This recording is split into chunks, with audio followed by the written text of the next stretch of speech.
கிறிஸ்துவுக்குள் பிரியமான சகோதர சகோதரிகளே, உங்கள் அனைவருக்கும் நம்முடைய கர்த்தராகிய இயேசு கிறிஸ்துவினுடைய வாழ்த்துதலை தெரிவிக்கிறேன்.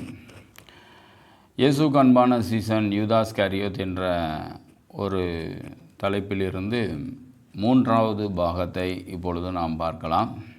யோவான் 19வது அதிகாரம் 25-27வது வசனம் வரை வாசிக்கிறேன், கேளுங்க.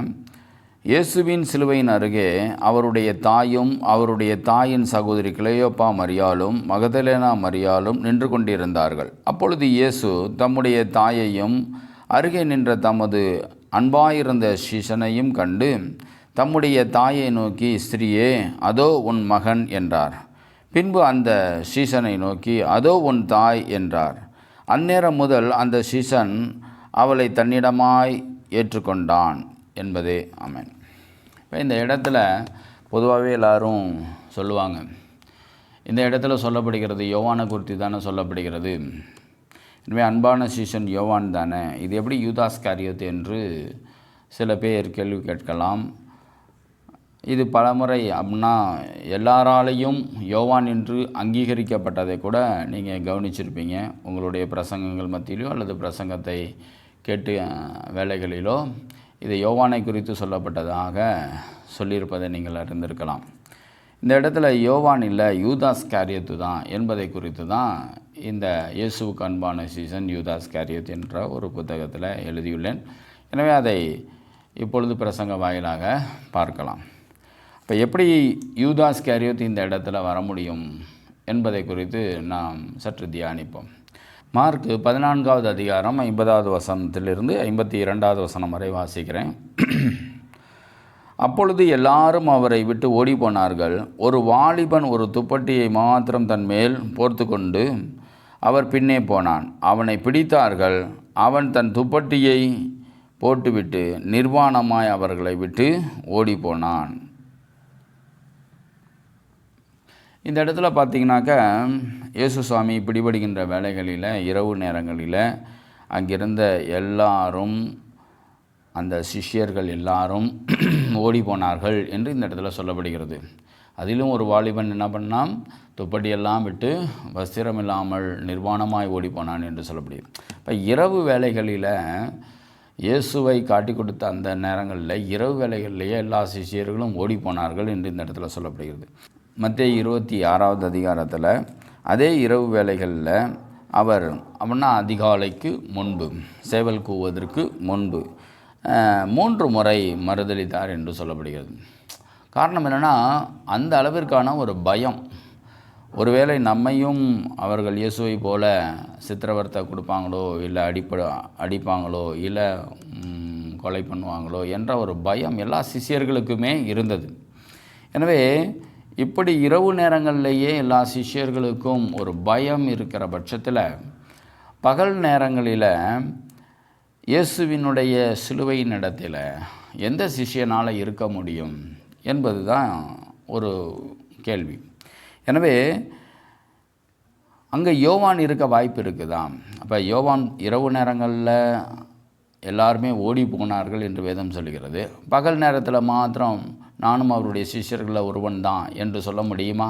முடியாது. ஏன்னா பேதுருவினுடைய காரியத்தை பார்க்கப்படும் பொழுது 26வது அதிகாரம் 69வது வசனத்தை படிக்கிறேன். அத்தருணத்தில் பேதுரு வெளியே வந்து அரண்மனை முற்றத்தில் உட்கார்ந்திருந்தான். அப்பொழுது வேலைக்காரி ஒருத்தி அவனிடத்தில் வந்து, நீயும் கலிலேயனாகிய இயேசுவோடு கூட இருந்தாய் என்றாள். அதற்கு அவன், நீ சொல்லுகிறது எனக்கு தெரியாது என்று எல்லாருக்கும் முன்பாக மறுதலித்தான். அவன் வாசல் மண்டபத்திற்கு போன பொழுது வேறொருத்தி அவனை கண்டு, இவனும் நசரேயனாகிய இயேசுவோடு கூட இருந்தான் என்று அங்கே இருந்தவர்களுக்கு சொன்னான். அவனோ, அந்த மனுஷனை நான் அறியேன் என்று ஆணையிட்டு மறுபடியும் மறுதலித்தான். சற்று நேரத்திற்கு பின்பு அங்கே நின்றவர்கள் பேதுருவினிடத்தில் வந்து, மெய்யாகவே நீயும் அவர்களில் ஒருவன், உன் பேச்சு உன்னை வெளிப்படுத்துகிறது என்றார்கள்.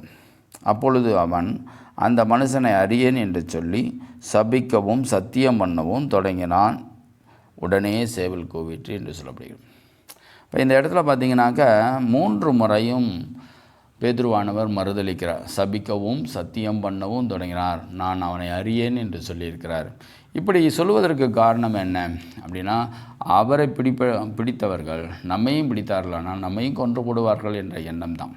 அப்பேற்பட்ட அப்போஸ்தலத்திலே தலைமையாய் காணப்படுகின்ற பேதுருவுக்கே அந்த மாதிரியான ஒரு பயம் இருக்குமானால் மற்ற சிஷ்யர்களுக்கும் அது போன்ற பயங்கள் இருந்தது. எனவே அப்போ சிலுவையின் இடத்துல எப்படி ஒரு சிஷ்யனானவர் அந்த இடத்துல நிற்க முடியும் என்பது தான் ஒரு கேள்வி. எனவே அந்த இடத்துல அப்புருவரான அப்படின்னா காட்டி கொடுக்கப்பட்ட யூதாஸ் காரியத்து தான் அந்த இடத்துல இருந்திருக்கிறார். ஏன்னாக்கா அவருக்கு தான் தண்டனை கிடையாது, அவரை யாரும் பிடிக்க மாட்டாங்க. ஏன்னாட்டா அவர் காட்டி கொடுத்ததினால அவரை கொலை செய்ய வாய்ப்பு இல்லை. எனவே அந்த இடத்துல இருந்தது யாருன்னா யூதாஸ் காரியத்து தான் அந்த இடத்துல இருந்திருக்கிறார். சரி, அது மாத்திரமில்லை, அப்புறம் ஏன் அதோ உன் தாய் அதோ உன் மகன் என்று சொல்லணும் என்ற ஒரு கேள்வி எழுப்பலாம். அப்படின்னா இப்போது ஒரு இயேசுசாமியை பிடித்த அந்த வேலைகளில் அவருடைய தாயார் அவங்களுக்கு எப்படி இருக்கும்? அவருக்கு ரொம்ப வேதனையாக இருக்கும், கோபமாக இருந்திருக்கும். சண்டாளா, பாவி, என்னுடைய மகனை நீ காட்டி கொடுத்துட்டிய, நீ நல்லா இருப்பியா என்று அவங்களுடைய மன வேதனையை ஒரு சாபத்தின் நிமித்தமாக சபிக்கிற ஒரு வார்த்தையோடு அந்த இடத்துல கண்டிப்பாக பேசியிருப்பாங்க. அதை பேசியிருக்கிறத பார்த்தோன்னே இயேசுசாமி சொல்கிறார், அதோ உன் மகன் என்று சொல்கிறார். ஏன் அதோ உன் மகன் என்றால், நீ மகனாக இருந்தால் நீ அந்த மாதிரி சாபம் கொடுப்பியா? மகன் தப்பு செஞ்சாக்க அந்த மாதிரி சாபங்கள் நம்மளுடைய வாயிலிருந்து வருமா என்று அந்த இடத்துல அவர் அந்த வார்த்தையை சொல்கிறார். அதோ உன் மகன் என்று சொல்கிறார். அதே மாதிரி ஏன் அதோ உன் தாய் என்று சொல்லணும்? அதோ உன் தாய் அப்படின்னு சொல்கிறப்ப அவன் இப்படி நம்ம காட்டி கொடுத்த போதிலும் இயேசுவானவர் நம்ம மத்தியில் எவ்வளவு அன்பு செலுத்தி அவருடைய தாயையே நம்மளிடத்தில் ஒப்பு கொடுக்குறாரு. என் தாயை நீ பார்த்துக்கோ அப்படின்னு சொல்கிறாரு. அந்த அளவிற்கான அன்பு அவரிடத்தில் இருக்கிறது என்று அந்த யூதாஸ் காரியத்தானவன் இன்னும் மனம் வேதனைப்படுகிறவனாக காணப்பட்டிருப்பான். அதற்காக தான் அதோ உன் தாய் அதோ உன் மகன் என்று சொல்கிறார். அப்போ இந்த இடத்துல அவர் மன்னித்தது மாத்திரமல்ல, தன்னுடைய தாயும் மன்னிக்கிற சுபாவத்துக்கு கொண்டு வரார். அதோடு மாத்திரமல்ல, அவன் இன்னும் மேலும் மேலும் முன்பே அவன் மனம் திரும்பிட்டான்.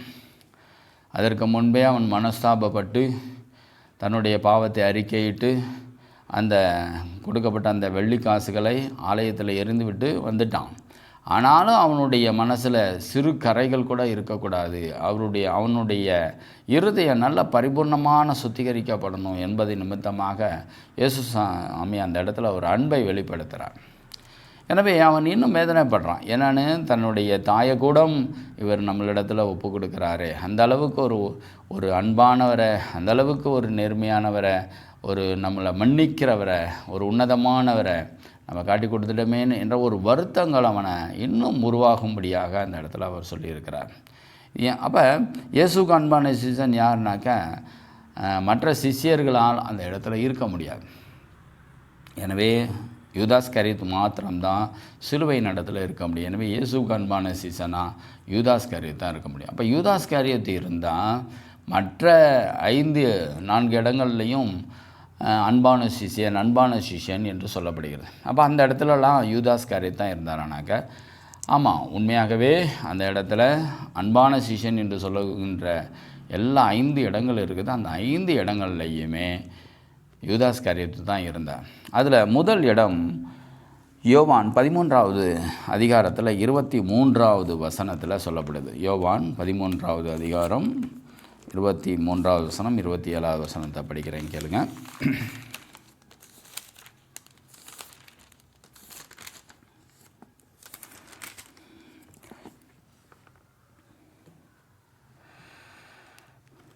அந்த சமயத்தில் அவருடைய சீசரில் இயேசுவுக்கு அன்பாயிருந்த ஒருவன் இயேசுவின் மார்பிலை சாய்ந்து கொண்டிருந்தான். இப்போ இந்த இடத்துல யோவான் இல்லை மார்பில் சாய்ந்தது, அன்பான சீசனாக இருக்கின்ற யூதாஸ் காரியத்து தான் மார்பில் சாய்ந்தான். அப்போ எதுக்காக அந்த மார்பில் சாய்ந்தான்? அவ்வளவான ஒரு நெருக்கம் அவரிடத்தில் இருந்தது, அவ்வளவான அன்பும் இருவருக்குள்ளாகவும் இருந்தது. அப்போ மார்பில் சாய்ந்தார்.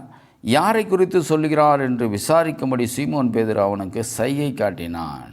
பாருங்கள், சீமோன் பேதுரு கூட அந்த இடத்துல யார் ஆண்டவரேன்னு கேட்குறதுக்கு துணிவு வரல. ஆனால் அதற்கு பதிலாக சைகை காட்டுறார். யாரை குறித்து இயேசுவானவர் சொல்லுகிறார் என்பதை நீ கேட்டு சொல்லு அப்படின்னு கேட்குறார்.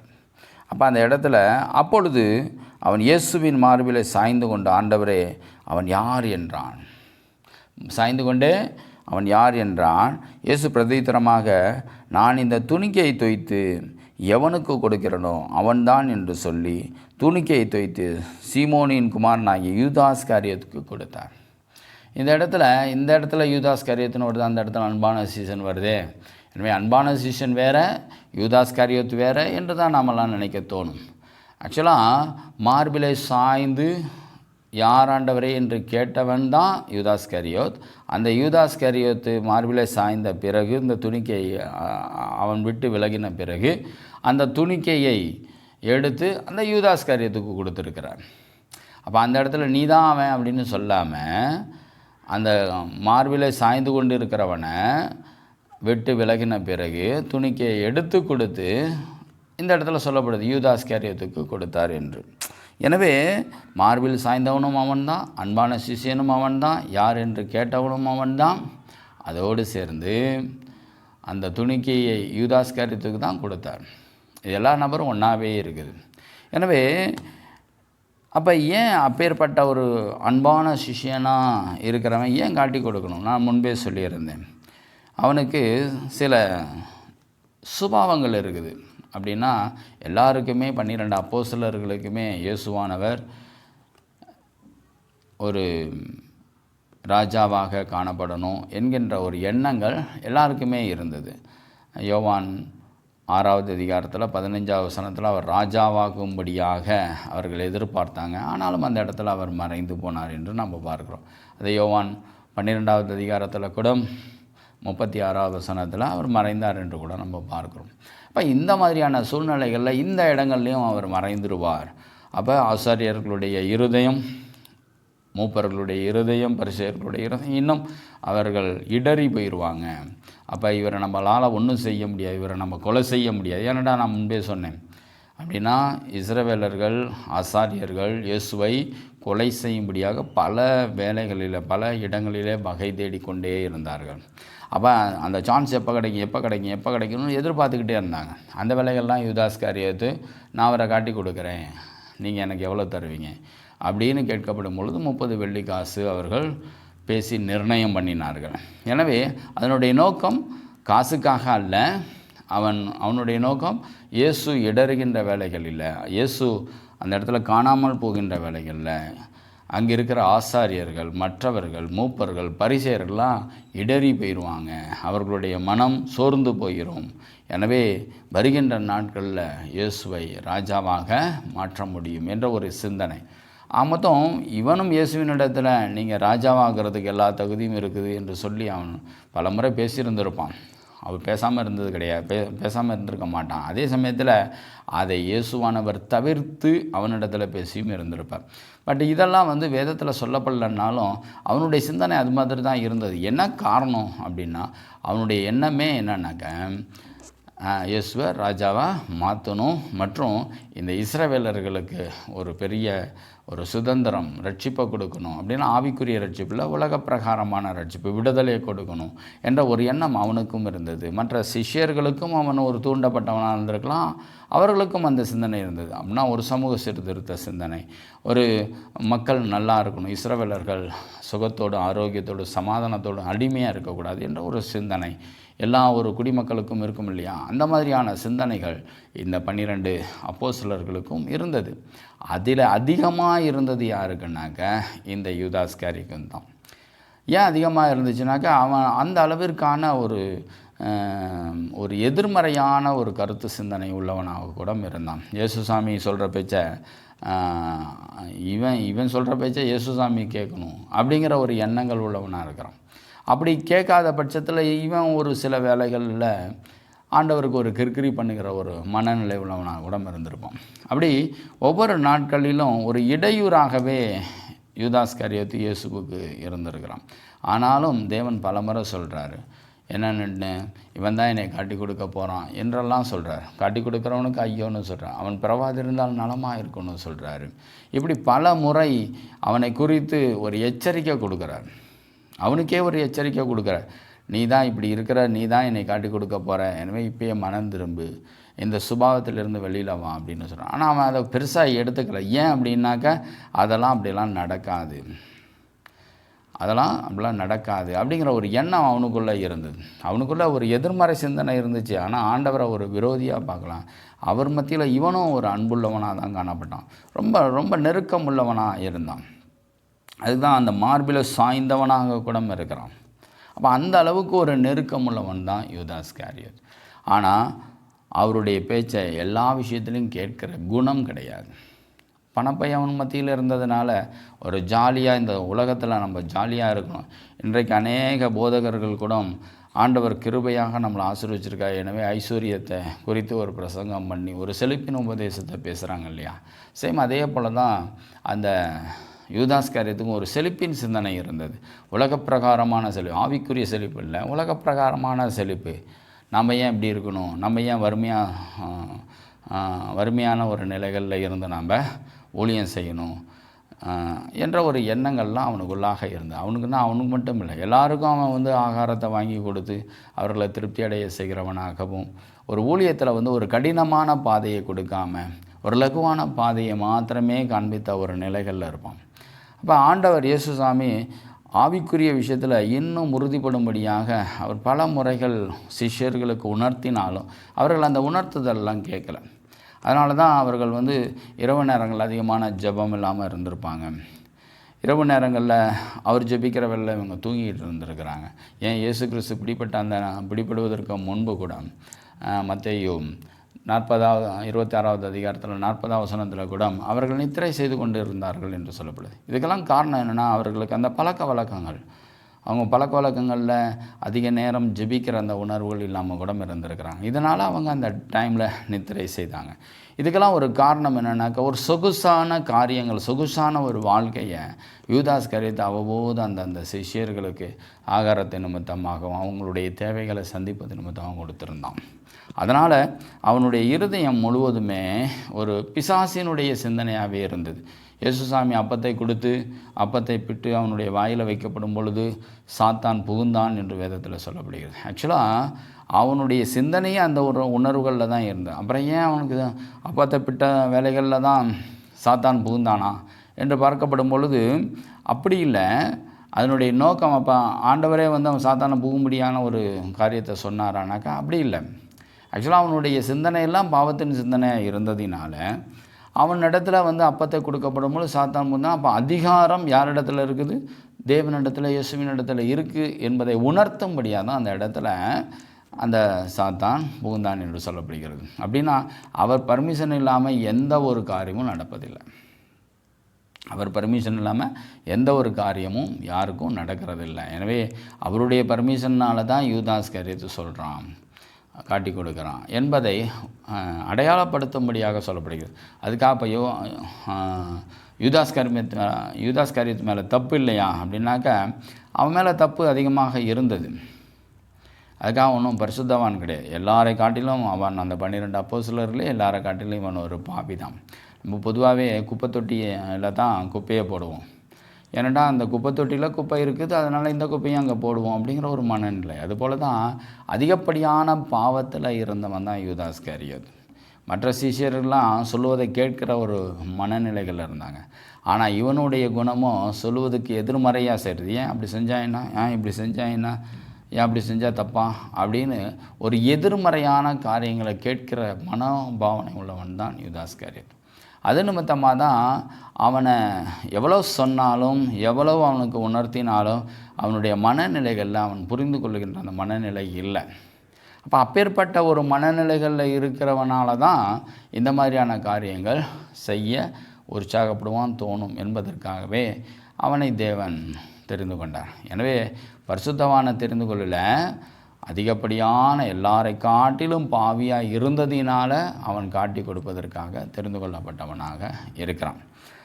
எனவே அவன் காட்டி கொடுக்கப்பட்ட பிறகு என்ன நடந்தது என்பதை குறித்து வேதத்தில் சில காரியங்களை நாம் பார்க்கலாம்.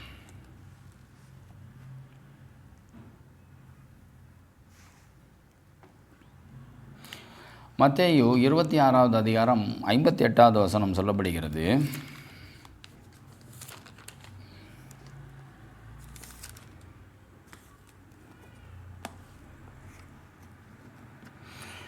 பேதுரு தூரத்திலே அவருக்கு பின் சென்று பிரதான ஆசாரியனுடைய அரண்மனை வரைக்கும் வந்து உள்ளே பிரவேசித்து முடிவை பார்க்கும்படி சேவகரோடே உட்கார்ந்தான் என்று சொல்லப்படுது. அப்போ இயேசு கிறிஸ்து காட்டி கொடுக்கப்பட்ட பிறகு இந்த பேதுருவானவர் என்ன பண்ணுறாரு? அவர்கள் பின்பு செல்லுகிறார் என்று இந்த இடத்துல பார்க்குறோம். சரி, இந்த இடத்துல ஒருவர் மாத்திரம்தான் சென்றாரா அப்படின்னாக்கா, மத்தேயிலையும் லூக்காவிலையும் ஒருவர் என்று சொல்லப்படுது. 22வது அதிகாரம் 54 வசனம், லூக்கா 22வது அதிகாரம் 54 வசனத்துலேயும் பேதுரு மட்டும்தான் செல்வதாக சொல்லப்படுகிறது. ஆனால் யோவான் புஸ்தகத்தில் மாத்திரம்தான் பேதுருவும் வேறொரு சிஷ்யனும் அரண்மனைக்குள்ளாக சென்றார்கள் என்று சொல்லப்படுது. அப்போ அந்த வேறொரு சிஷ்யன் யார்? 18வது அதிகாரத்தில் 15வது 16வது வசனம் படிக்கிறேன், கேளுங்க. சீமோன் பேதுருவும் வேறொரு சிஷியனும் இயேசுவுக்கு பின் சென்றார்கள். அந்த சிஷியன் பிரதான ஆசாரியனுக்கு அறிமுகமானவனாய் இருந்ததினால் இயேசுடனே கூட பிரதான ஆசாரியனுடைய அரண்மனைக்குள் பிரவேசித்தான். இப்போ இதுக்கு முன்பு அறிமுகமானவன் யார்? அந்த வேறொரு சிஷ்யன் தான் அறிமுகமானான்னு சொல்லப்படுது. அப்போ அந்த வேறொரு சிஷ்யன் யார் அறிமுகமானவன் அப்படின்னா, 12 சிஷ்யர்களில் யூதாஸ்காரியத்து அறிமுகமானவன். அதுக்கு முன்பே அவன் நான் காட்டி கொடுத்தா நீங்கள் எனக்கு என்ன தருவீங்கன்னு கேட்டவன் இல்லையா? அப்போ 12 சிஷ்யர்களில் யூதாஸ்காரியத்து தான் ஆசாரியர்களுக்கு அறிமுகமானவனார். அப்போ 2 பேர் போகிறாங்க. யார்? வேறொரு சிஷ்யன் என்கின்ற யூதாஸ்காரியத்தும் மற்றும் பேதுருவும் 2 பேர் சேர்ந்து போகிறாங்க. போயிட்டு என்ன சொல்கிறாங்க? பேதுரு வாசல் அருகே வெளியே நின்றான். அவனுக்கு ஒரு பயம் இருக்குது. அந்த இடத்துல உள்ளுக்குள்ளே போகிறதுக்கு அனுமதியும் கிடையாது, ப்ளஸ் பயமும் இருக்குது. வெளியே நின்றான். அப்பொழுது பிரதான ஆசாரியனுக்கு அறிமுகமானவனாக இருந்த மற்ற சிஷ்யன் வெளியே வந்து, அதற்கு முன்பே அவன் உள்ளே போயிட்டு வெளியே வந்து வாசல் காக்கிறவர்களுடனே பேசி பேதுருவை உள்ளே அழைத்து கொண்டு போனான். அதுக்கு முன்பு உள்ளார போயிட்டான், இவன் வெளியில் நிற்கிறான். அப்போ போயிட்டு என்ன பண்ணுறான்? அந்த வாசல் காக்கிறவர்களிடத்தில் பேசுகிறான். இவன் எனக்கு தெரிஞ்சவன் தான், இவனை விடுங்க என்று அனுமதி கேட்குறான். கேட்ட பிறகு சரி கூட்டிகிட்டு போ அப்படின்னு சொன்னோன்னே அவன், அதாவது யூதாஸ்காரியத்தும் பேதுருவும் வெளியிலேருந்து உள்ளார போகிறாங்க. அதான் சொல்கிறாரு, உள்ளே அழைத்து கொண்டு போனான். அப்பொழுது வாசல் காக்கிற வேலைக்காரி பேதுருவை நோக்கி, நீயும் அந்த மனுஷனுடைய சீசரில் ஒருவன் அல்லவா என்றான். அவன், நான் அல்ல என்றான். அப்போ அந்த இடத்துக்கு உள்ளே போனோன்னே அந்த இடத்துல பேதுருவை நிற்க வச்சுட்டு அவன் இன்னும் ஒரு படி முன்னாடி போகிறான். யாருனாக்கா அந்த வேறொரு சீசன் என்ற யூதாஸ்காரியத். ஏன்னு கேட்டால் அவன் தான் காட்டி கொடுத்துட்டான் இல்லையா? எனவே அவனுக்கு தண்டனை கிடையாது. அவன் அந்த பகுதியில் எங்கே வேணாலும் நிற்கலாம், போகலாம், பார்க்கலாம் என்ற ஒரு விஷயங்கள் இருக்குது. எனவே அது நிமித்தமாக அவன் கொஞ்சம் முன்னாடி போகிறான். ஆனால் இவன் முன்னாடி போகிறதுக்கு பயந்துக்கிட்டு அந்த முற்றத்தின் பக்கத்திலேயே நின்றுக்கிட்டு இருந்தான். அந்த வேலைகளில் தான் ஒரு வேலைக்காரி, நீயும் அவர்களில் ஒருவன் தானே அப்படின்னு கேட்குறாங்க. இதுலேருந்து என்ன தெரியுதுன்னாக்கா, பேதுருக்கு பயம் இருக்குது, ஆனால் அவனுக்கு பயம் இல்லை. ஏன்னு கேட்டால் அவன் அதுக்கு முன்பே அறிமுகமானவன். சரி, அதற்கு அடுத்தது என்ன நடக்குது அப்படின்னா, அவருக்கு கொடுக்குற தண்டனையை பார்க்குறான், சிக்ஷைகளை பார்க்குறான். 2 பேருமே பார்க்குறான். இவன் ஒளிஞ்சிருந்து பார்க்குறான், அவன் நேருக்கு நேராக பார்க்குறான். அப்போ இந்த மாதிரியான ஒரு நெருக்கடிகள் வேலைகளில் இவன் 3 முறை மறுதளிக்கிறான். ஆனால் அவன் அந்த இடத்துல பார்த்துக்கிட்டே இருக்கிறான். அவர் இப்பயாவது அவர் மறைந்து போவாரா என்று ஒவ்வொரு அடிகளையும் பார்க்கப்படும் பொழுது, ஒவ்வொரு கொடுமைகளையும் சித்திரவதைகளையும் பார்க்கப்படும் பொழுது, அவரிடத்தில் அவர்கள் பேசுகின்ற காரியங்கள்லாம் கேட்கப்படும் பொழுது அவன் இப்போயாவது மறைந்து போவாரா என்ற ஒரு எண்ணத்திலேயே பார்த்துட்ருக்கிறான். ஆனால் அதற்கு மாறாக அவர் அடிபடுவதையும் நொறுக்கப்படுவதையும் அவமானப்படுவதையும் கண்டு அவன் மிகவும் விசனம் அடைந்திருக்கிறான். எனவே அதனால தான் அவன் மனஸ்தாபப்பட்டான் என்பதை கூட பார்க்குறோம். சரி, இந்த இடத்துல அந்த பேதுருவானவர் கூட 3 முறை மறுதளிக்கிறார். 3 முறை மறுதளித்து அவர் மனங்கசந்து வெளியே போய் அழுகிறார்னு தான் வேதம் சொல்லுது. அவரும் மனங்கசந்தார், மனஸ்தாபப்பட்டார். யூதாஸ்காரியத்தும் மனங்கசந்தார், மனஸ்தாபப்பட்டார். எல்லாம் 2 பேருக்கும் ஒரு தவறுகள் உண்டு, குற்றங்கள் உண்டு. ஆனால் வெவ்வேறு விதம். இவர் காட்டி கொடுத்தார், இவர் யாருனே தெரியாது என்று மறுதளித்தார். அப்போ இந்த காரியங்கள் நடக்கின்ற வேளைகளில் அவங்க 2 பேருமே வெளியில் வராங்க. வெளியில் வந்தோன்னே கண்டிப்பாக என்ன சொல்லியிருப்பாங்க, ஒன்றால் தான் அவர் காட்டி கொடுக்கப்பட்டார் என்று சொல்லி பேதுரு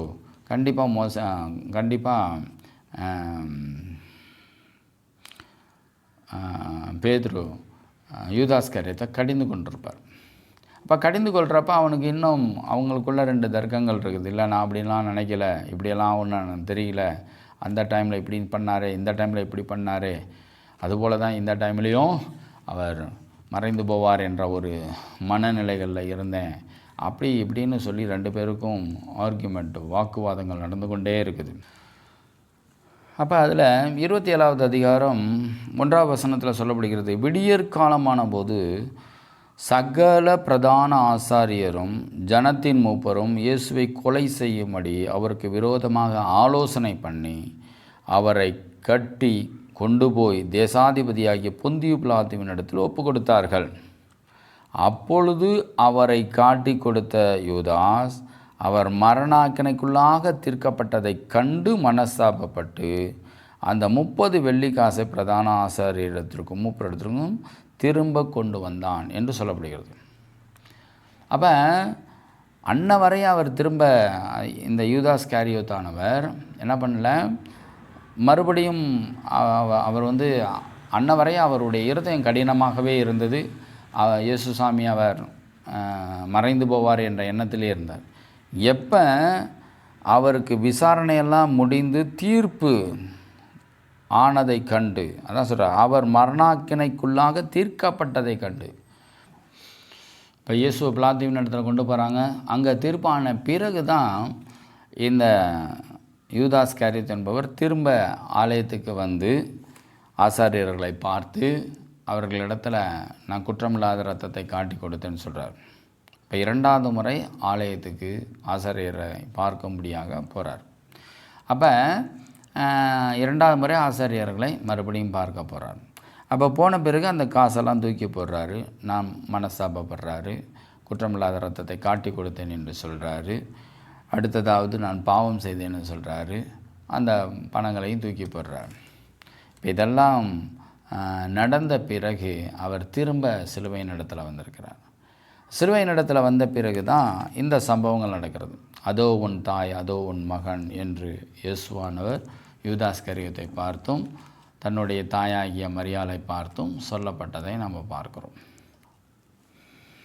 பிறகு யோவான் 20வது அதிகாரம் 1வது வசனத்தில் நாம் பார்க்கிறோம், வாரத்தின் முதல் நாள் காலையிலே அதிக இருட்டோட மகதலேனா மரியாள் கல்லறையின் இடத்தில் வந்து கல்லறையை அடைத்திருந்த கல் எடுத்து போட்டிருக்க கண்டாள். உடனே அவள் ஓடி சீமோன் பேதுருவினிடத்திலும் இயேசுவுக்கு அன்பாய் இருந்த மற்ற சீசனிடத்திலும் போய் கர்த்தரை கல்லறையிலிருந்து எடுத்து கொண்டு போய்விட்டார்கள், அவரை வைத்த இடம் எங்களுக்கு தெரியவில்லை என்றான். இதை கேட்ட உடனே 2 பேரும், இந்த இயேசுக்கு அன்பான சீசனும் பேதுருவும் 2 பேரும், இந்த இடத்துல 3வது வசனத்தில் சொல்லப்படுது, மற்ற சீசனும் கல்லறையின் இடத்திற்கு போகும்படி புறப்பட்டு இருவரும் ஒருமித்து ஓடினார்கள் என்று சொல்லப்படுது. அப்போ இந்த அன்பான சீசனும் பேதுருவும் கேட்டாங்க.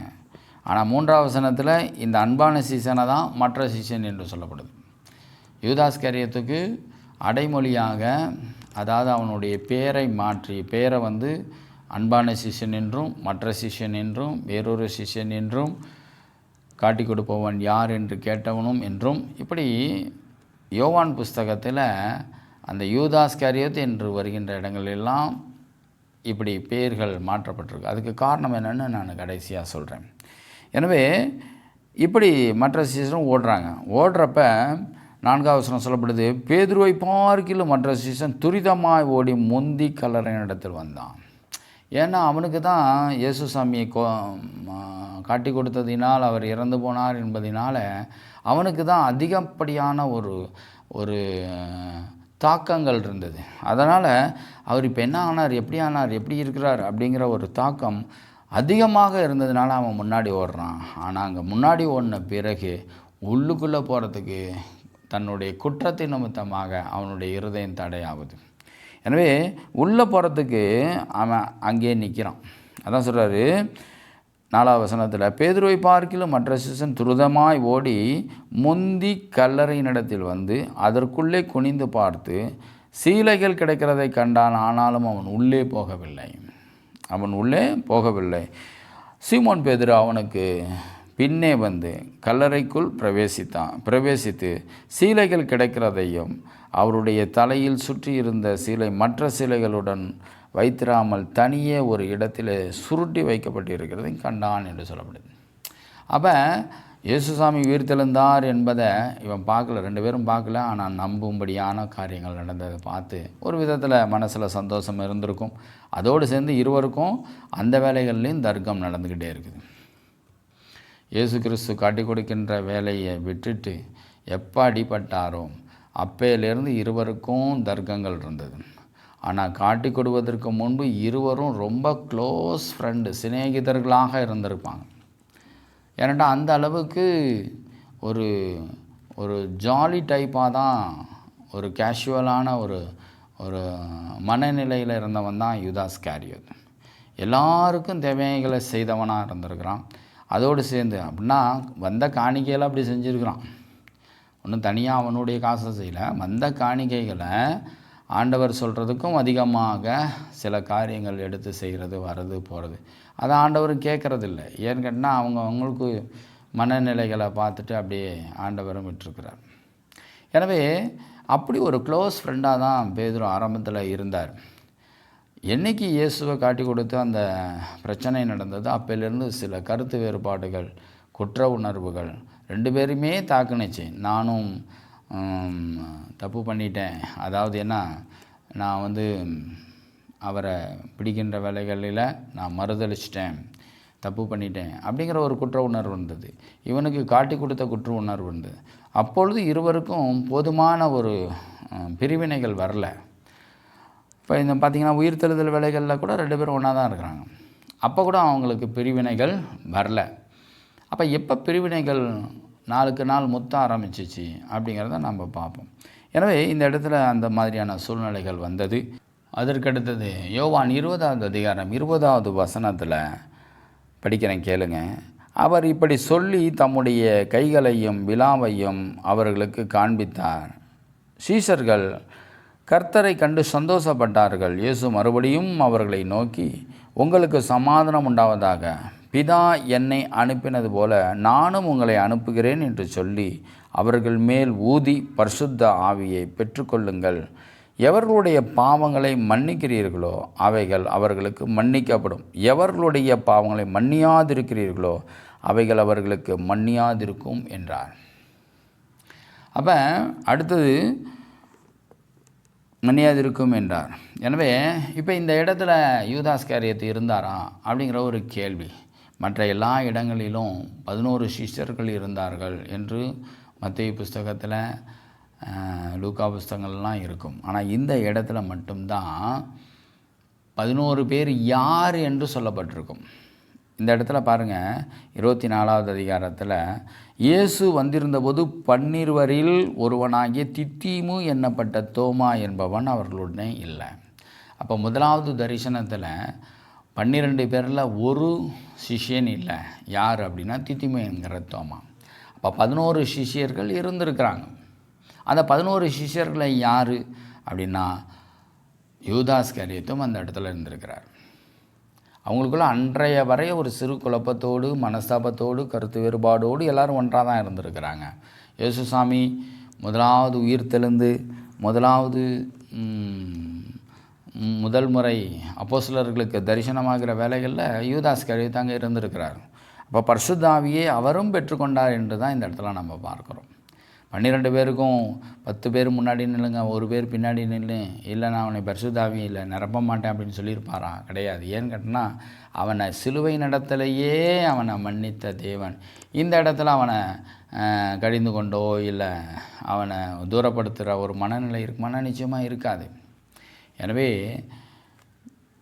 இந்த இடத்துலையும் அந்த யூதாஸ் இஸ்காரியோத்து இருந்திருக்கிறது மாத்திரமல்ல, அவர் இந்த பரிசுத்த ஆவியையும் பெற்றிருக்கிறார். அப்போ அந்த இடத்துல இல்லாத ஒரு நபர் யார் அப்படின்னாக்கா தீத்திமை என்கின்ற தோமா. அவனுக்கு பரிசுத்த ஆவியை கொடுக்கலையா? அவனுக்கும் கொடுத்துருப்பார். எப்போ? 2வது முறை தரிசனமாகிறார்.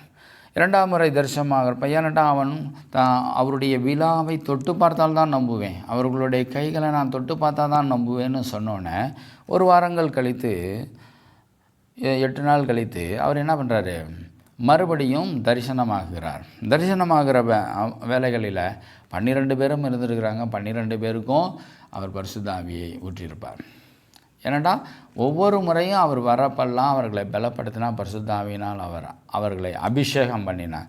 அவர்களுடைய இருதயம் இன்னும் ஒரு தெளிவடையலை. எதில் தெளிவடையலை அப்படின்னா, மரித்தாலும் பிழைப்போம், சரீரத்தோடு பிழைப்போம் என்பதை குறித்த ஒரு தெளிவுகள் அவர்களுக்கு முழுமையாக இல்லை. அதனால் பல முறை அவர் தரிசனங்கள் கொடுத்தார். அதாவது 3வது முறையும் கொடுத்திருக்கிறார். அதான் யோவான் 21வது அதிகாரம் 7வது வசனத்தில் கூட, ஆதலால் இயேசுவுக்கு அன்பாயிருந்த சீசன் பேதுருவை பார்த்து அவர் கர்த்தர் என்றான்.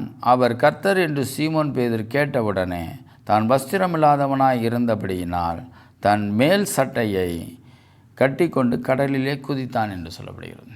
அப்போ இந்த இடத்துல இயேசுவுக்கு அன்பான சீசனுக்கு தெரியுது என்னென்னா அவர் கர்த்தருங்கன்னு அவர் புரிஞ்சுக்கிட்டார். அப்போ யாருக்கும் தெரியல அப்படின்னா அவர் அந்த வேலைகளில் அவருடைய முகம் பிரகாசித்தது. ஒரு சாதாரணமாக ஒரு பிச்சைக்கார முடியெல்லாம் காலையில் வச்சுங்க, இல்லைன்னா ஒரு பிச்சைக்கார பிள்ளையே எடுத்துக்கோமே, முடியெல்லாம் களைஞ்சி அழுக்காக குளிக்காமல் வராமல் கந்தலான ஒரு ட்ரெஸ்ஸில் இருக்கிறவங்களுக்கும் அவங்கள ஒரு மேக்கப் பண்ணி அவங்க பியூட்டி பார்லரில் போயிட்டு அவங்களுக்கு நல்லா மாடலாக பண்ணோம்னா அவங்களா இவங்க அப்படின்னு நம்ம நினைக்கிறோம் இல்லையா? அதுபோல் இயேசுவானவர் ஆரம்பத்தில் இருந்த முகத்துக்கும் உயிர்த்தெழுந்த முகத்துக்கும் வித்தியாசம் இருந்தது. அவ்வளவு பிரகாசமான ஒரு முகமாக இருந்தது. அவருடைய முகத்தை பார்க்கப்படும் பொழுது அதான் மகிமையின் ரூபமாக இருந்தார். அதனால் அவர் இயேசுதான் என்பதை அவங்களால இது இயேசு மாதிரி தெரியலையே அப்படின்னு நினச்சிட்டு இருந்தாங்க. ஆனால் நல்லா கவனித்த அந்த இயேசுக்கு அன்பான சீசன் என்கின்ற யூதாஸ் இஸ்காரியோத் அவர் கர்த்தர் என்றான். கர்த்தர் என்றோன்னா பேதுரு அவர் வஸ்திரம் இல்லாத இருந்த சமுத்திரத்தில் கீழே விழுந்தார் என்று பார்க்கிறோம். அடுத்ததாக இப்போ இந்த இடத்துல யோவான் 21வது அதிகாரம் 15வது வசனத்தில் பேசுகிறார். அவர்கள் போஜனம் பண்ணின பின்பு இயேசு சீமோன் பேதுருவை நோக்கி, யோனாவின் குமாரனாகிய சீமோனே, இவர்களில் அதிகமாய் நீ என்னிடத்தில் அன்பாயிருக்கிறாயா என்றார். அதற்கு அவன், ஆம் ஆண்டவரே, உம்மை நேசிக்கிறேன் என்பதை நீர் அறிவீர் என்றான். அவர், என் ஆட்டுக்குட்டிகளை மேய்ப்பாயாக என்றார். அப்போ இந்த இடத்துல என்னை நேசிக்கிறாயா, என்னை நேசிக்கிறாயா, என்னை நேசிக்கிறாயா என்று 3 முறை கேட்டிருப்பார். அப்போ அவரும் நேசிக்கிறேன் 2 முறை சொன்னால் அது உமக்கே தெரியும் என்று கூட சொல்லியிருப்பார். அப்போ இந்த நேசிக்கிறாயா என்று சொன்னதனுடைய உள்ளான நோக்கம் என்ன அப்படின்னா, எதிரிகளையும் நீ நேசிக்கப்படும். நான் யாரை நேசிக்கிறேனோ அவர்களையெல்லாம் நீ நேசிக்கப்படும் பொழுது நீ என்னை நேசிப்பதற்கு சமானம் என்பதை சொல்லாமல் சொல்கிறார். அதனால தான் 3 முறை சொல்கிறார். திரும்ப சொல்கிறேன், இயேசுவானவர் யாரை நேசிக்கிறாரோ அவர்களை நாமும் நேசிக்கப்படும் பொழுது தான் இயேசுவை நேசிப்பதற்கு சமம். அவரிடத்துல நாம் நேசிக்கலைன்னா, அதாவது அவரை நேசிச்சுட்டு அவர் நேசிக்கிறவர்களை நாம் நேசிக்கலைன்னா அவரை நேசிப்பதற்கு அர்த்தம் இல்லாமல் போய்விடும். இதைத்தான் 1 யோவான் 5வது அதிகாரம் 1வது வசனத்தில் சொல்லப்படுகிறது, இயேசுவானவரே கிறிஸ்து என்று விசுவாசிக்கிற எவனும் தேவனால் பிறந்திருக்கிறான். பிறப்பித்தவரிடத்தில் அன்பு கூறுகிற எவனும் அவரால் பிறப்பிக்கப்பட்டவனிடத்திலும் அன்பு கூறுகிறான் என்று சொல்லப்படுது. அப்போ இந்த பூமியில் இருக்கிற எல்லா மனுஷர்கள் மத்தியிலும் அன்பு செலுத்துவது அவசியம். ஏன்னா இயேசுவானவர் இந்த உலகத்தில் உள்ள எல்லா மனுஷர்கள் மத்தியிலும் அன்பு செலுத்துகிறார். அதுபோல் இப்போ யூதாஸ் காரியத்து மாத்திரம் இல்லை, அதை விட எவ்வளவோ பெரிய பாவிகள் மத்தியிலும் இயேசுசாமி அன்பு செலுத்துகிறவராக இருக்கிறார். அப்போ அவனிடத்தில் நாம் அன்பு அப்படின்னா யூதாஸ்காரியனிடத்தில் அன்பு செலுத்தப்படும் பொழுது இயேசுவினிடத்தில் அன்பு செலுத்துவதற்கு சமம் என்பதை குறித்து தான் அந்த இடத்துல உணர்த்துகிறார். 3 முறை கேட்கிறார். அதனுடைய அர்த்தங்கள் அவனுக்கு சரியாக புரிந்து கொள்ள முடியாததினால் அவன் வேதனைப்பட்டு அது உமக்கே தெரியுமே என்று சொல்லி முடிக்கிறான். ஆனால் அவனுடைய இருதயத்தை குறித்து அடுத்த வார்த்தைகள் சொல்லப்படுது. யோவான் 21வது அதிகாரம் 20வது வசனம், பேதுரு திரும்பி பார்த்து இயேசுவுக்கு அன்பாய் இருந்தவனும் ராபோஜனம் பண்ணுகையில் அவர் மார்பிலே சாய்ந்து, ஆண்டவரே உம்மை காட்டி கொடுக்கிறவன் யார் என்று கேட்டவனுமாகிய சீசன் பின்னே வருகிறதை கண்டான். இப்போ நான் முன்னாடியே சொன்னேன், இயேசுக்கு அன்பான சீசன் யூதாஸ் காரியோத் என்றும், அடுத்தது ராபோஜனம் பண்ணுகையில் அவர் மார்பிலை சாய்ந்து, ஆண்டவரே உம்மை காட்டி கொடுக்கிறவன் யார் என்று கேட்டவன். அப்போ மார்பிலை சாய்ந்து, அதுக்கு முன்னாடியே சொன்னேன், அவன் மார்பிலை சாய்ந்து அதுக்கிட்ட என்ன பண்ணான், ஆண்டவரே உம்மை யார் என்று காட்டி கொடுப்பவன் யார் என்று கேட்டான். கேட்டவொன்னே அவர் என்ன பண்ணார், அந்த கட்டி பிடிச்சதை விட்டுட்டு அவனுக்கு அந்த துணிக்கையை எடுத்து கொடுத்தார். அவனுக்கே அந்த துணிக்கையை கொடுத்தார் என்று சொன்னேன் இல்லையா. எனவே இந்த 3 நபர்களும் ஒருவர் தான், அந்த ஒருவர் தான் யூதாஸ் காரியோத். அப்போ அந்த யூதாஸ் காரியோத் பின்னே வருவதை கண்டு என்ன சொல்கிறாரு, 21வது வசனம், அவனை கண்டு பேதுரு இயேசுவை நோக்கி, ஆண்டவரே இவன் காரியம் என்ன, இவனை நீங்கள் என்ன பண்ண போகிறீங்க, ஏன்டா இவன் காட்டி கொடுத்தான், துரோகியாக இருக்கிறான், இவனை நீங்கள் என்ன செய்யலான்னு இருக்கிறீங்க அப்படின்னு பேதுரு கேட்குறதுக்கு அவர் சொல்கிறாரு. அதற்கு இயேசு, நான் வருமளவும் இவன் இருக்க எனக்கு சித்தமானா உனக்கு என்ன, நீ என்னை பின்பற்றி வா. அப்போ யூதாஸ் காரியோத்து நான் வரைய அவனுடைய குணம் அப்படின்னா இப்போ இருக்கிற குணம் இல்லை, நீ நினைக்கிற குணம், நீ அவன் காட்டி கொடுத்தவன் நினைக்கிற இல்லையா, துரோகின்னு நினைக்கிற இல்லையா, அந்த குணம் நான் வரும் வரையும் இந்த உலகத்தில் இருக்குமானா உனக்கு என்ன, நீ அதை பற்றியெல்லாம் நீ யோசிக்காத, உன் வேலை உனக்கு என்ன நான் செய்ய சொன்னணும், நீ என்னை பின்பற்றுவதில் நான் உனக்கு என்ன சொன்னனோ அதை நீ செய், அதான் நீ என்னை பின்பற்றி வா என்று இந்த இடத்துல சொல்கிறார். அதற்கடுத்ததாவது, ஆகையால் அந்த சீசன் மரிப்பதில்லை என்றும் பேச்சு சகோதரருக்குள்ளே பரம்பிற்று, ஆனாலும் அவன் மரிப்பதில்லை என்று இயேசு சொல்லாமல், நான் வருமளவும் இவன் இருக்க எனக்கு சித்தமானா உனக்கு என்ன என்று சொன்னார். அடுத்தது சொல்கிறாரு, அந்த சீசனே இவைகளை குறித்து சாட்சி கொடுத்து இவைகளை எழுதினவன் அவனுடைய சாட்சி மெய் என்று அறிந்திருக்கிறோம். அப்போ இந்த புஸ்தகத்தை எழுதினது யார் என்று சொல்லப்படுது, இயேசுக்கு அன்பாக இருந்தவன் எழுதினது என்று சொல்லப்படுவதானால், இயேசுக்கு அன்பாக இருந்தவன் யூதாஸ் காரியோத் என்றால் இந்த புத்தகத்தையும் எழுதினவன் யூதாஸ் காரியோத்து தான். அப்போ இந்த எழுதுவதற்கு இவனுக்கு எவ்வளவு காலங்கள் இருந்தது. அவன்தான் மத்தேயு 27வது அதிகாரம் 5வது வசனத்தில் அவன் 4 கொண்டு செத்தானே என்று சொல்லப்பட்டிருக்கு. அப்போ 4 கொண்டு செத்தவன் எப்படி எழுதியிருக்க முடியும்? இப்போ நான் முன்னாடியே சொன்னேன், அவன் 4 கொண்டு செத்தது இயேசு கிறிஸ்து உயிர்த்தெழுந்ததற்கு பிறகு. அப்படின்னா அவர் சிலுவையில் இருந்தோடனே அவன் 4 கொண்டு சாகலை. அப்போ அதற்கு அங்கிட்டு அவன் இருந்தான். அதுதான் நம்ம இவ்வளோ நேரம் பார்த்தோம். சிலுவை இடத்துல இருந்தான், அதற்கடுத்த உயிர்த்தெழுதுன்ற முதல் தரிசனத்தில் இருந்தான், 3வது தரிசனத்துலேயும் இருந்தான், 2வது தரிசனத்துலேயும் இருந்திருப்பான். அப்போ எல்லா இடங்களிலும் அவன் இருந்திருக்கிறான். அப்போ கடைசியாக அந்த 3வது தரிசனம் முடிந்தோன்னு கூட இந்த இடத்துல அவன் இருந்திருக்கிறான். அப்போ 1வது தரிசனத்தில் பரிசுத்த ஆவியாய் ஊற்றினார் என்று சொல்லப்படும்போது அவன் பரிசுத்த ஆவியை பெற்றுக்கொண்டான் என்னால், அந்த பரிசுத்த ஆவி நிமித்தமாக இந்த யோவான் புத்தகத்தை அவன் எழுதியிருக்கிறான். ஒரு புத்தகம், அதுவும் வேதத்தை எழுதுவது சாதாரண விஷயம் இல்லை. அதற்கு உண்மையாகவே பரிசுத்த ஆவியின் துணை வேண்டும். பரிசுத்த ஆவியினுடைய துணை இல்லாட்டினா வேதத்தை எழுதுவது முடியாது. எனவே அப்பேற்பட்ட பாவியாகிய அவன் மனந்திரும்பினதினாலே அவனுக்கு தேவன் இந்த ஒரு ஆசீர்வாதத்தை கொடுத்திருக்கிறார். லூக்கா 7வது அதிகாரம் 41 48வது வசனங்கள் வரைய சொல்லப்படுகிறது. படிக்கிறேன், கேளுங்க. அப்பொழுது அவர் ஒருவனிடத்தில் 2 பேர் கடன்பட்டு இருந்தார்கள்.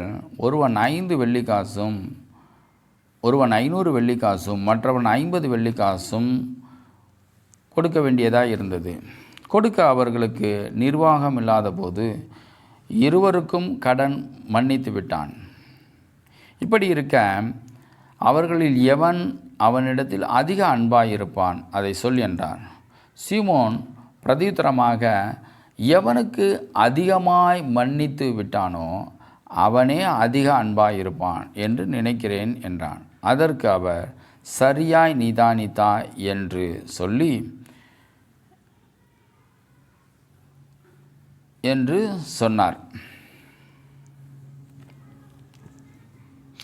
அப்போ இந்த இடத்துல பாருங்கள், ஒருத்தன் 500 வெள்ளிக்காசு வாங்கியிருக்கான், இன்னொருத்தன் 50 வெள்ளிக்காசு வாங்கியிருக்கான். 2 பேர்த்துக்கும் மன்னிக்கப்படும் பொழுது 500 வெள்ளிக்காசு வாங்கினவன் அதிகமாய் மன்னித்ததினால அவன் அதிகமாக அன்பாக இருக்கிறான். எனவே யூதாஸ் காரியத்தை காட்டி கொடுத்ததினால அவனுடைய நன்றி விசுவாசம், அவனுடைய அன்பு அதிகரித்தது, முன்பை விட அதிகரித்தது. ஏன் அப்படின்னா, இப்பேற்பட்ட ஒரு நபரையும் இயேசு மன்னித்திருக்கிறாரே, இப்பேற்பட்ட ஒரு நபர் மத்தியிலும் இயேசு அன்பாக இருந்திருக்கிறாரே என்ற ஒரு எண்ணம் அவனை இன்னும் அதிகமாக நொறுக்கியது. அது நிமித்தமாக எழுதப்பட்ட புத்தகம்தான் யோவான் புஸ்தகம். அந்த சிஷ்யனே இவைகளை குறித்து எழுதினான் என்றால் அப்போ வேறு எந்த சிஷ்யனும் இருக்க வாய்ப்பில்லை. சிலுவையின் இடத்துல ஒருவனால் மாத்திரம்தான் இருக்க முடியும். ஏன்னா அவன் காட்டி கொடுத்தவனாக இருந்ததினாலே அங்கிருந்த யூதர்கள், ஆசாரியர்கள், மூப்பர்கள் யாராக இருந்தாலும் அங்கு இருந்தவர்கள், அங்கு போர்ச்சவர்கள் இருந்திருப்பாங்க, அங்கு வேதபாரர்கள் கூட இருந்திருப்பாங்க. எனவே அங்கு இருந்தவர்கள் அவனை ஒன்றும் செய்யலை. ஏன்னாக்கா அவர் காட்டி கொடுத்ததினாலே, அவருக்கு தண்டனை இல்லாததினாலே அவர் சிலுவையின் இடத்துல கூட இருக்கிறதுக்கு அதிகாரம் உண்டு. எனவே சிலுவையின் இடத்துல அவர் இருந்தவர் தான் அன்பான சிஷன் என்று சொல்லப்படும் பொழுது, அப்போ இந்த இடத்துலையும் அந்த அன்பான சீசன் தான் வந்திருக்கிறார். அந்த அன்பான சீசனை குறித்து தான் பேதுரும் கேட்குறார். இவன் காரியம் என்ன? என்னமோ ஒரு குற்றவாளி மாதிரி சொல்லுவது போல் இந்த காரியம் இருக்குது. இவன் காரியம் என்ன? இவனை நீங்கள் என்ன செய்ய போகிறீங்க அப்படின்னு கேட்குறார். அப்போ தான், நான் வரும் அளவு இவன் இருக்க எனக்கு சுத்தமான உனக்கு என்ன? இவர் கண்டித்து பேசுகிறார். இப்போ வரவன் பின்னாடி வரவன் பேதுருவோட ஒரு நல்லவனாக இருந்தால் இவன் காரியம் என்னன்னாக்கா அதுக்கு வேண்டிய ஆன்சர் வேறு மாதிரி இருந்திருக்கும். அப்படின்னா அவனை குறித்து ஒரு பெருமைக்கு எதுவான காரியத்தை சொல்லியிருந்திருக்கலாம். யோவானை குறித்துனாக்கா அவனை குறித்து ஏதாவது ஒரு மேன்மையான காரியத்தை சொல்லியிருக்கலாம். ஆனால் இவர் சொல்கிற விதம், நான் வருமளவும் இவன் இருக்க எனக்கு சித்தமானா உனக்கு என்ன? இப்போ உனக்கு என்ன அப்படின்னு கேட்குறத பார்த்தா கடிந்து பேசுகிறார். உனக்கு என்ன, நீ என்ன பின்பற்றிவான் என்று சொல்கிறார். நம்ம கூட சொல்லுவோம், டீச்சர் ஒரு ஸ்கூலில் டீச்சர் பாடம் எடுத்துகிட்டு இருக்கிறப்ப டீச்சர் அவன் தூங்குறான், டீச்சர் அவன் எழுதுகிறான், டீச்சர் அவன் கிள்ளுறான், அவன் பேசுகிறான் அப்படின்னு ஒரு நபர் சொல்கிறானாக்கா அவனை பார்த்து டீச்சர் என்ன சொல்லுவாங்க? 2 அடி அடித்து, நீ பாடத்தை கவனி, அவனை பார்க்குறதுக்கு அவனை வச்சுருக்கிறேன், நீ என்னையை கவனி அப்படின்னு தான் சொல்லுவாங்க. அப்போ இன்னொருத்தனை குற்றப்படுத்தப்படும் பொழுது தான் அந்த வார்த்தை வரும். அப்போ இவன் குற்றப்படுத்தியிருக்கிறான். யாரை? பின்னாடி வருகின்ற சிஷ்யனை கண்டு குற்றப்படுத்தியிருக்கிறான். அப்போ பேதுருவை காட்டிலும் ஒரு பெரிய குற்றவாளினா யாருனாக்கா யூதாஸ் காரியத்து தான். எனவே அங்கே அன்பான சிஷ்யனாக இருந்த யூதாஸ் காரியத்து தான் பின்னாடி வருகிறார் அப்படிங்கிறத நம்ம சொல்ல முடியும். அதோடு மாத்திரமில்லை, அந்த நபர் அவர் தான் இந்த யோவான் புஸ்தகத்தையே எழுதியிருக்கிறார். அப்போ இந்த யோவான் புஸ்தகத்தை எழுதுவதற்கு எவ்வளோ காலங்கள் வரும் அப்படின்னா, அவர் உயிர்த்தெழுந்த பிறகு 3ஆம் முறை தரிசனமாகி உயிர்த்தெழுந்த பிறகு அப்போஸ்தலர் நடவடிக்கையில் அவர் எடுத்துக்கொள்ளப்பட்டார் என்று சொல்லப்படுது இல்லையா? எனவே அதற்கு பிறகு ஒரு சில காலங்கள், சுமார் ஒரு 2 மாதங்கள் 3 மாதங்கள் ஆன பிறகு அதற்குள்ளாக அவர் எழுதியிருக்கிறார். அதை எழுதின பிறகு தான் அவர் நாண்டு கொண்டு செத்திருக்கிறார். அவர் நாண்டு கொண்டு செத்த பிறகு தான் அப்போஸ்தலர்கள் ஐக்கியப்பட்டு கூடி அப்போ அப்போஸ்தலர்கள் ஐக்கியமாய் கூடி அப்போஸ்தலர் புத்தகத்தில் சொல்லப்படுகிறது 1ஆவது அதிகாரம் 16வது வசனத்தில், சகோதரரே, இயேசுவை பிடித்தவர்களுக்கு வழிகாட்டின யூதாஸை குறித்து பரிசுத்த ஆவி தாவீதின் வாக்கினால் முன் சொன்ன வேத வாக்கியம் நிறைவேற வேண்டியதாக இருந்தது. அவன் எங்களில் ஒருவனாக எண்ணப்பட்டு இந்த ஊழியத்தில் பங்கு பெற்றவனாய் இருந்தான். அநீதத்தின் குழியினால் அவன் ஒரு நிலத்தை சம்பாதித்து தலைகளாக விழுந்தான். அவன் வயிறு வெடித்து குடல்களெல்லாம் சரிந்து போயிற்று. இது எருசலேமிலுள்ள குடிகள் யாவருக்கும் தெரிந்திருக்கிறது.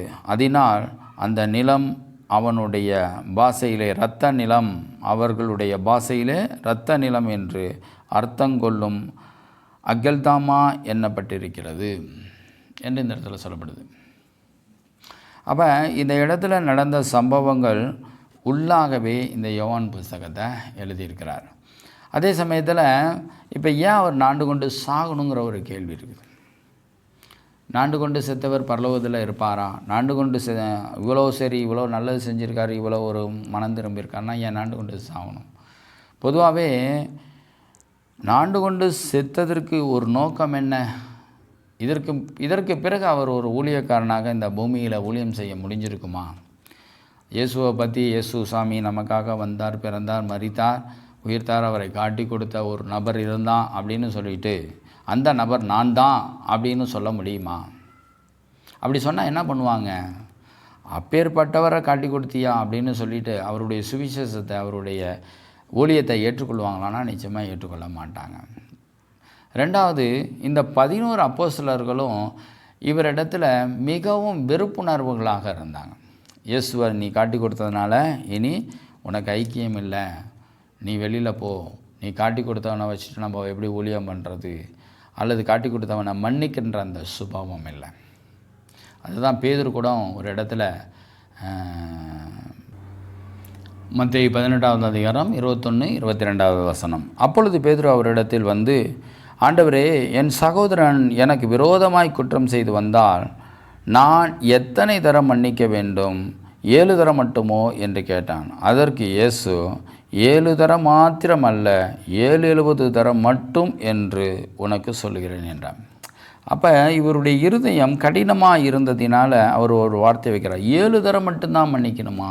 7 தரம் மட்டுமோ என்று கேட்குறார். அப்படின்னா ஒரு தரம் மன்னிக்கிறதே பெருசு, நீங்கள் 7 தரம் சொல்கிறீங்களா? அப்போ 7 தரம் மன்னிச்சா போதுமா அப்படின்னு கேட்குறேன். இல்லை 7 தரம் இல்லை, 7னுடைய அர்த்தமே என்னன்னாக்க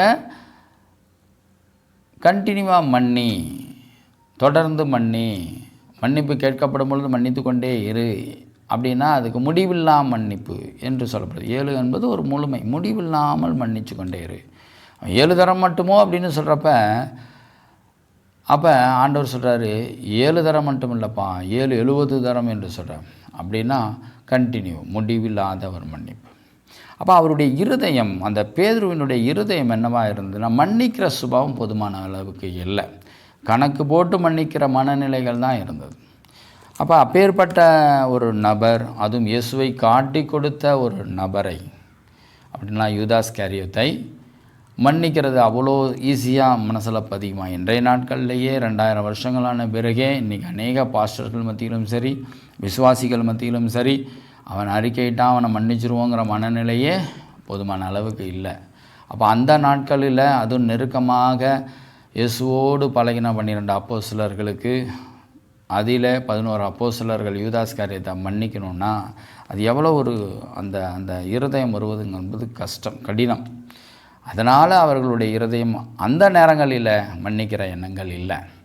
அதோடு மாத்திரமில்லை, அவரை கூட்டிக் கொண்டு ஊழியம் செய்யப்படும் பொழுது, அந்நிய ஜனங்களிடத்தில் சத்தியம் சொல்லப்படும் பொழுது அவர்கள் அந்த சத்தியத்தை அதை விட்டுட்டு மறந்துட்டு, பேசப்பட்டதை மறந்துட்டு யூதாஸ் காரியத்தையே பார்க்குற மனநிலைகள் தான் இருக்கும். இப்பேற்பட்ட இவன் அப்படிங்கிற ஒரு எண்ணம் தான் அவங்களுக்கு எல்லாமே இருந்திருக்கும். இனிமேல் ஊழியம் பெரிதான அளவுக்கு தடைப்பட்டிருக்கும். அதனால் இந்த யூதாஸ் காரியத்துக்கும் வாழ்வதற்கு விருப்பம் இல்லை, பேதுரு மற்ற சிஷ்யர்களுக்கும் யூதாஸ் காரியத்தை கூட்டிக் கொண்டு ஊழியம் செய்ய விருப்பம் இல்லை. எனவே தேவனுக்காக ஊழியம் செய்கின்ற ஒரு ஊழியம் செய்த நான் இனி ஊழியம் செய்வதற்கு ஒரு தடை இருக்கும்னா அப்பேற்பட்ட ஒரு வாழ்க்கை தேவையில்லை அப்படின்னு சொல்லி அவர் நாண்டு கொண்டு இறந்திருப்பார். ஏன் இதை நான் அந்த அளவுக்கு சொல்கிறேன் அப்படின்னா, அவர் மனம் திரும்பியது நிமித்தமாக அவர் நாண்டு கொண்டு செத்ததும் ஒரு நல்ல சிந்தனையோடு இறந்திருக்கிறார். அப்போ நாண்டு கொண்டு செத்தது தப்பா ரைட்டா அப்படிங்கிறது முக்கியம் இல்லை, அது எந்த நோக்கத்தோடு என்பது ரொம்ப முக்கியம். இப்போ ஒரு மிலிட்ரியே எடுத்துக்கிட்டிங்கனாலோ இல்லை போலீஸோ இருந்தாலும் அந்த அதிகாரம் அவர்கள் எதற்கு பயன்படுத்துகிறாங்கங்கிறது முக்கியம். இப்போ ஒரு மிலிட்ரியா எல்லையின் பகுதிகளில் எதிராளிகளை ஷூட் பண்ணுறாங்கனாக்கா அது நாட்டுக்கு கௌரவம். ஆனால் அதே மிலிட்ரி வீட்டுக்கு வந்த பிறகு அவர் தெருக்களில் அவங்களுக்குள்ள ஒரு சின்ன கருத்து வேறுபாடு இருக்குதுன்னு சொல்லிவிட்டு அவனை ஷூட் பண்ணால் அவங்கள விட்டுருவாங்களா? அப்போ கொலை செய்வதில் கூட தேசத்துக்காக கொலை செய்யப்படும் பொழுது மன்னிப்பு இருக்குது. ஆனால் தனக்கு இச்சையான எதிராளிகளை கொலை செய்யப்படும் பொழுது தேசத்தில் அந்த மன்னிப்பு இல்லை, அவனை ஒரு குற்றவாளியாக தான் பாவிக்கிறோம்.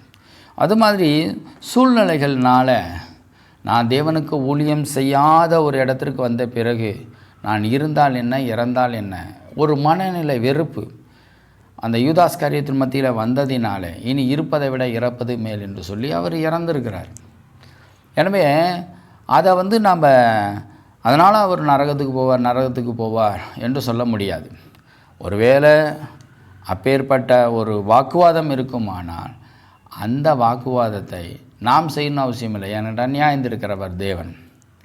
நம்ம சூழ்நிலைகள்லையும் ஒவ்வொரு தவறுகளை நம்ம செஞ்சுட்டு தான் இருக்கிறோம், அது வேறு கணக்கு, அதை கூட விட்டுருவோம். ஆனால் இந்த இடத்துல அவர் நாண்டு கொண்டு செத்ததினால் நரகத்துக்கு போவார் என்பது நம்ம கையில் இல்லை, தேவனுடைய தீர்மானம். அது ஒரு நியாய தீர்ப்பு அவர் கையில் இருக்குது. என்னை பொறுத்தவரைய அவரை தேவன் மன்னிப்பார். அதோடு மாத்திரமில்லை, அவருக்கு நித்திய ஜீவனையும் கொடுப்பார். சரி, அப்போஸ்தலர் புத்தகத்தில் 22வது வசனத்தில் கூட இதே மாதிரி தான் பவுல் கூட ஒரு இடத்துல சொல்லுவார். பவுல் 22வது அதிகாரம்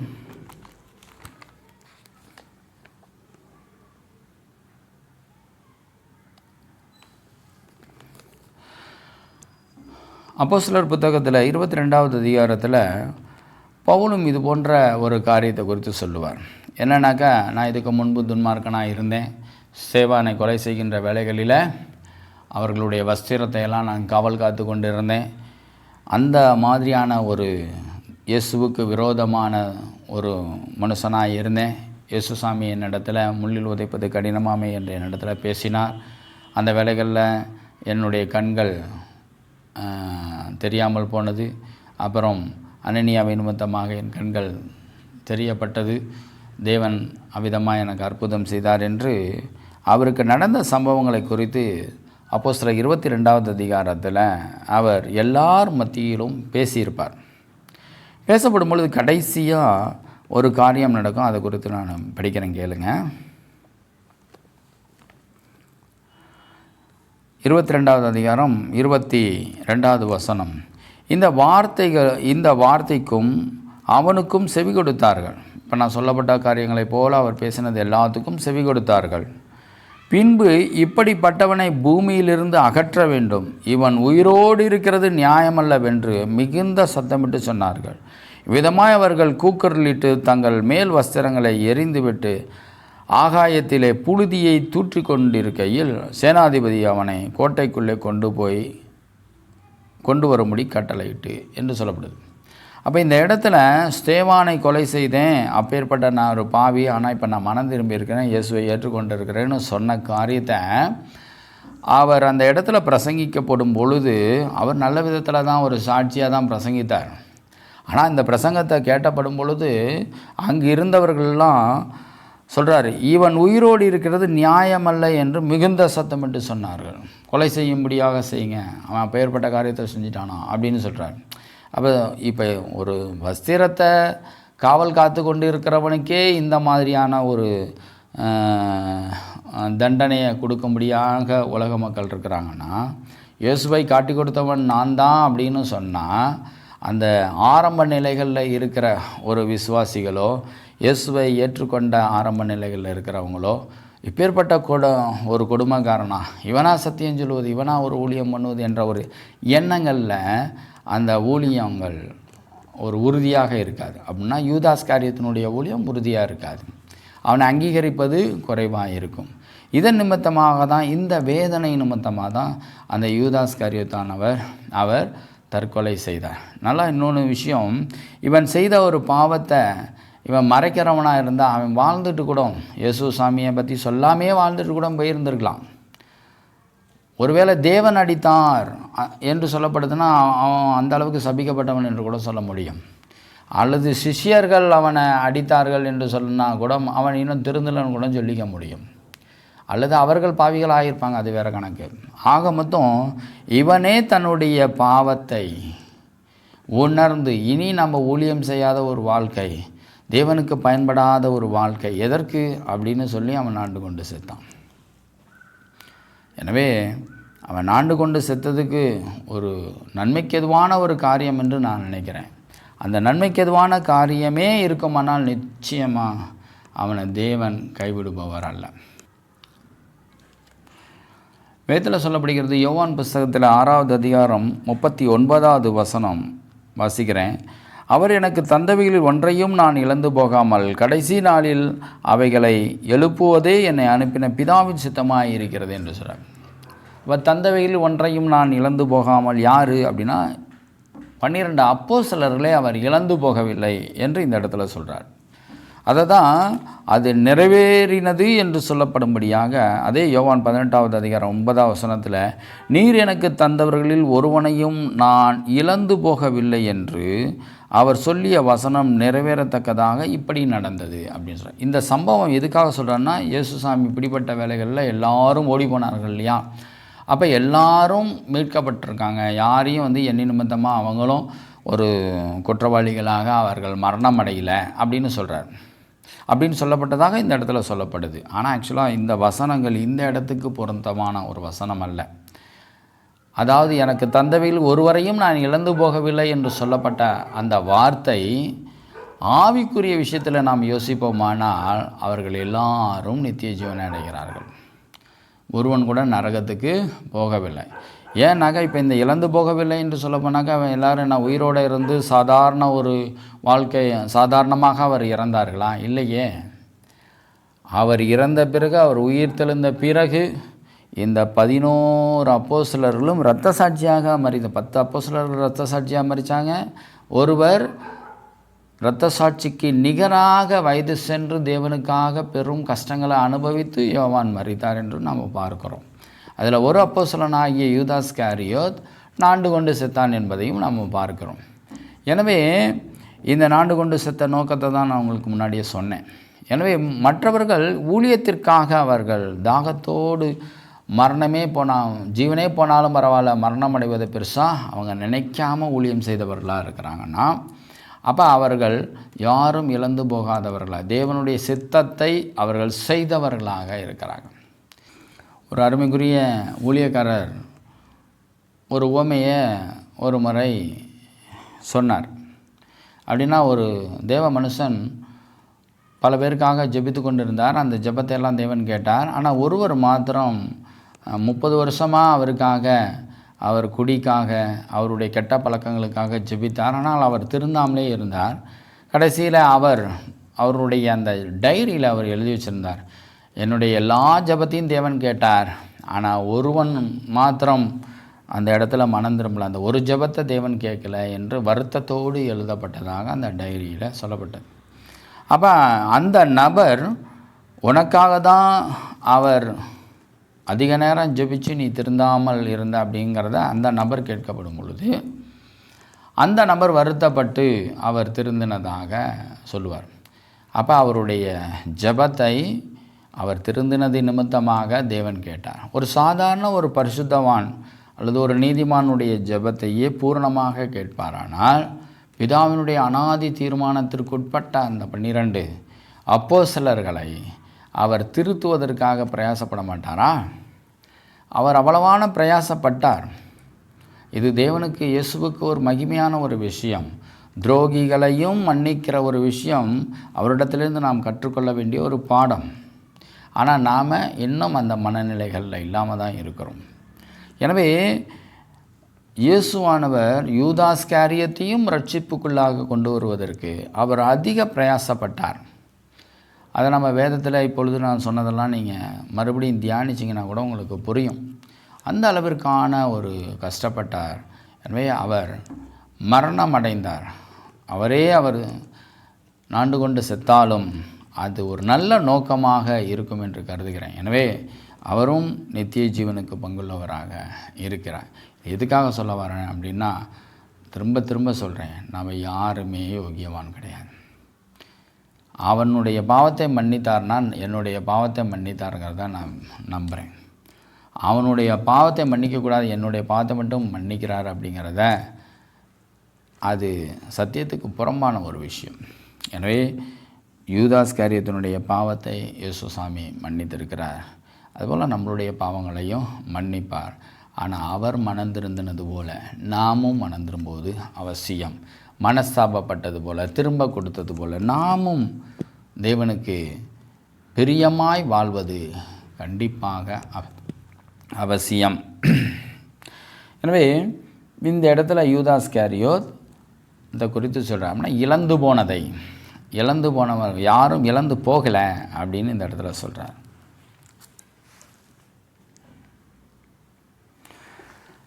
அடுத்ததாக பார்த்திங்கன்னா, இயேசு கிறிஸ்துவை காட்டி கொடுத்த யூதாஸ்காரியத்துக்கே ஒரு நம்மளுடைய கணக்கில் நம்ம ஒரு தண்டனையை பாவிக்கிறோம்.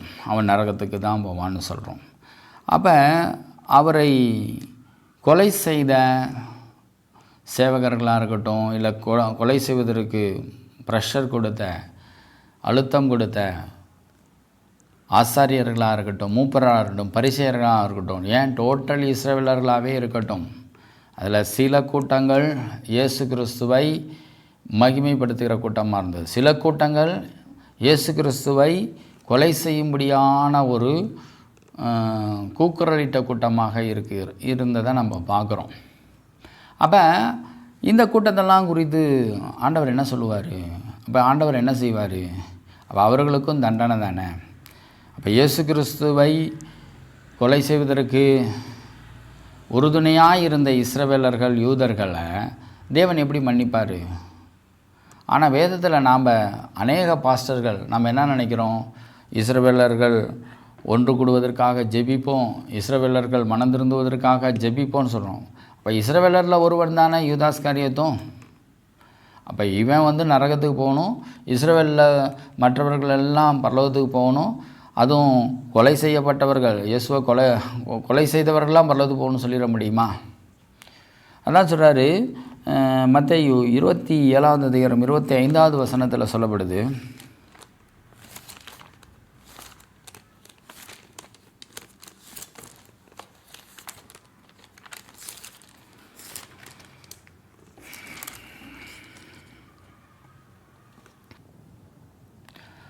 மத்தேயு 27வது அதிகாரம் 24லிருந்து 25வது வசனம் வரை வாசிப்போம். கலகம் அதிகமாகிறதை அல்லாமல் தன் பிரயத்தனத்திலே பிரயோஜனமில்லை என்று பிலாத்து கண்டு தண்ணீரை அள்ளி ஜனங்களுக்கு முன்பாக கைகளை கழுவி, இந்த நீதிமானுடைய இரத்த பலிக்கு நான் குற்றமற்றவன், நீங்களே பார்த்து கொள்ளுங்கள் என்றான். அதற்கு ஜனங்கள் எல்லாரும், இவனுடைய இரத்த பலி எங்கள் மேலும் எங்கள் பிள்ளைகள் மேலும் இருப்பதாக என்று சொன்னார்கள். அப்போ இந்த இடத்துல அந்த இஸ்ரவேலர்கள், அங்கிருந்த ஜனங்கள், அங்கிருந்த மற்ற மூப்பர்கள் எல்லாரும் என்ன பண்ணாங்க? இவனுடைய இரத்த பலி எங்களுக்கும் எங்கள் பிள்ளைகளுக்கும் வரணும் அப்படின்னு சொல்கிறாங்க. அந்த அளவிற்கு ஒரு கடின இருதயம் உள்ளவர்களாக இருந்தாங்க. சரி, இப்போ இவர்கள் எல்லாத்தையும் தேவன் நரகத்துக்கு தள்ள போகிறாரா? இஸ்ரவேலர்கள் கொலை செய்தார்களே, அவர்களை ஆசாரியர்களையும் மூப்பர்களையும் பரிசேயர்களையும் நரகத்துக்கு தள்ள போகிறாரா? சரி, இப்போ அந்த அளவுக்கு இஸ்ரவேலர்கள் ஒரு கிறிஸ்துவுக்கு விரோதமானவர்கள்னா, அப்போ அவர்களுக்காக நாம் ஏன் ஜெபிக்கணும்னு நினைக்கலாமா? அப்போ அவர்களை நம்ம மன்னித்து அவங்க மனம் திரும்பணும்னு ஜெபிக்கலாம்.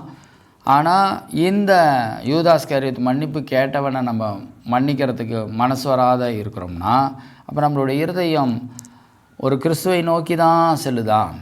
ஆவிக்குரிய வாழ்க்கையை நோக்கி தான் செல்லுதா? இயேசுவினுடைய உபதேசத்துக்கு உட்பட்டு தான் நடக்குதா என்பதை நம்ம யோசிக்கணும். எனவே யூதாஸ்கரியத்தை மன்னிக்கிற சுபாவங்கள் நம்ம மத்தியிலே இருப்பது அவசியம். அது மாத்திரமல்ல, இப்பொழுது சொல்லப்பட்ட அந்த அன்பான சீசன் என்று சொல்லப்பட்டு அந்த இடத்திலெல்லாம் யோவான் இல்லை, யூதாஸ்கரியத்து தான் என்றால் அந்த யோவான் புஸ்தகத்தையும் யூதாஸ்கரியத்து தான் எழுதினார் என்பதை கூட நம்ம இதில் பார்த்தோம். எனவே இது ஒரு ஆராய்ச்சி நிமித்தமாக இதை சொல்லப்பட்டதாக இருக்கிறது. எனவே ஒருவேளை அவர்கள் ஆராய்ச்சி செய்யப்படும் பொழுது சரியான முறைகளில் ஆராய்ச்சி செய்யாததினால் அந்த டைட்டிலை மாத்திரம், அப்படின்னா தலைப்பை மாத்திரம் யோவானாக இருக்கலாம் என்று சொல்லி அந்த நாட்களில் ஆராய்ச்சியாளர்கள் யோவான் எழுதிய சுவிசேஷம் என்று சொல்லியிருக்கலாம். அல்லது 1 யோவான் 2 யோவானுடைய புத்தகத்தை பார்த்து அவருடைய எழுத்து நடைகள் இதிலையும் இருக்கிறது என்ற ஒரு எண்ணங்களில் அவர்கள் இந்த புஸ்தகத்தை யோவான் புஸ்தகம் என்றும் எழுதியிருந்திருக்கலாம். ஆனால் இதில் யோவான் என்று எங்கேயுமே குறிப்பிடப்படலை, அதோடு யூதாஸ்காரியோத் என்று எங்கேயுமே குறிப்பிடப்படலை. ஆனால் காட்டி கொடுத்த யூதாஸ்காரியோத்து தான் இதை எழுதினான் என்பதை குறித்து இப்பொழுது நாம் தியானித்தோம்.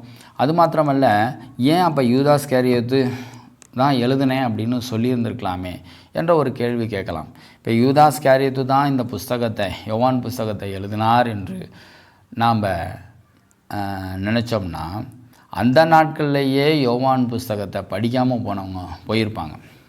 இந்த நாட்கள்லேயும் அப்படி தான் இருக்கிறாங்க. இந்த நாட்கள்லேயே அப்படியா அப்படின்னாக்கா அப்போ யோவான் புஸ்தகத்தை நீ படிக்கக்கூடாது, துரோகியாகிய யூதாஸ்காரியோத்து எழுதப்பட்ட புஸ்தகத்தை நம்ம படிக்கிறதா என்ற ஒரு அலட்சிய சிந்தனைகள் வந்திருக்கும். இன்றைக்கும் அந்த கடின இருதயம் இருக்குன்னா அந்த நாட்களில் இன்னும் அதிகமாக தான் இருந்திருக்கும். இது எதுக்கு சொல்ல வரேன்னா, இது ஒரு தேவனுடைய தீர்மானம், சித்தமாக இருக்கலாம். அல்லது அநேகர்களுக்கு இதை வெளிப்படுத்தினாலும் இதை அவர்கள் முக்கியத்துவம் கொடுக்காமல் இருந்திருக்கலாம்.